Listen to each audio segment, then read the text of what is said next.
আমার মামায় বুন্নার রাস্তায় রাস্তায় হাঁটতে আছে, হাতে একটা লাঠি আছে।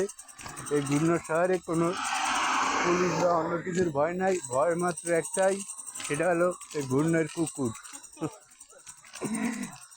এই ঘূর্ণের কুকুরের, আমাদের দেশে যেমন কুকুরের লাঠি দেখাইলে কুকুর আরো চেতে, কিন্তু ঘূর্ণের কুকুর এমন একটা কুকুর, লাঠি দেখাইলে শান্ত হয়ে যায়। হ্যাঁ, তার জন্য প্রত্যেকের হাতে একটা লাঠি থাকে। হ্যাঁ, আপনি চাইলে এদিকেও দেখেন, অবশ্যই লাঠি আছে। এই ঘূর্ণের এই যে, হ্যাঁ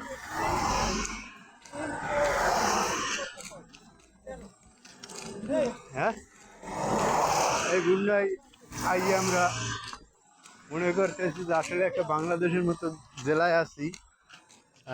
রাঙ্গামাটি, খাগড়াছড়ি, বান্দরবন এরকমের, সিলেট, হবিগঞ্জ, মৌলভীবাজার, শ্রীমঙ্গল এরকম একটা অঞ্চল, পাহাড় বন অঞ্চল, সেম বাংলাদেশের মতো।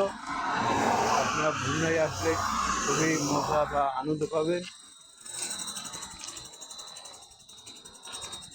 আমরা বাঙালি ছাড়া রাস্তায় আর কেউ চলাফেরা করে না।